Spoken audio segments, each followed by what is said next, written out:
Ito yung lentil soup or shorba kung tawagin dito sa Saudi. Ayan. Yan ang shorba nila. Ayan. Hello mga kakusina, for today's video is magluluto ako ng lentil soup para sa aking alaga. Ng olive oil. Ayan. Igisa ang onion at saka garlic.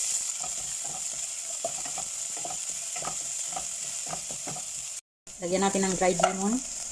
Tapos chicken cubes. Then tomato paste.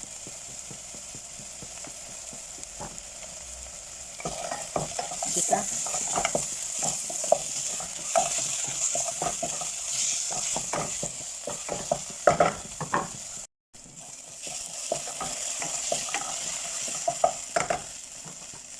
Ilagay ang lintel. Ito yung lintel natin. So, binabad ko siya para lumambot.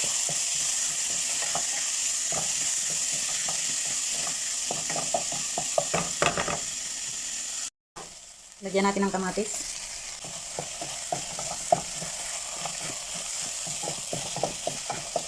Tapos ilagay itong pumpkin at saka potato.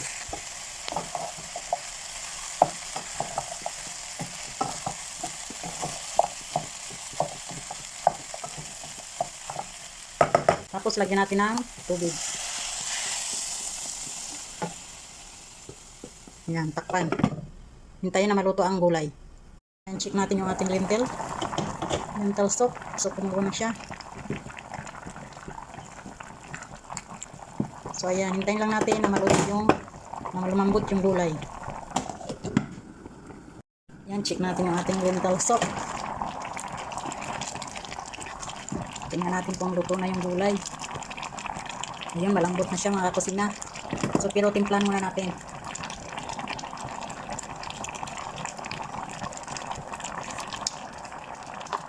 Ilagyan natin ng kunting asin. So, ayan, okay na yan. So, palamigin lang natin siya din bago natin siya i-blender. I-blend ko yan mga kusina para manguya ng ating alaga kasi wala nang ngipin. Kailangan na niya ng soup na pagkain. So, ayan. So, at ayan guys, after na lumamig, ilagay na natin dito sa blender. I-blend natin siya. So, at ayan, i-blend na natin.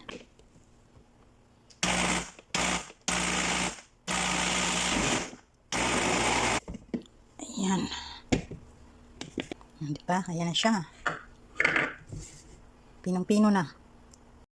So, ayan yung lemon, black lemon nilagay ko sa ating lalagyanan para mababad siya dyan. So, dyan na natin ilagay. Ayan, tama-tama la. Yan yung black lemon. Tapos, lagyan natin siya ng parsley or coriander leaves. So, ayan na yung shorba. Diba? Yan ang shorba na tawag dito sa kanila, yung soup shorba. So, at yan lang guys for today's video. Thank you so much for watching.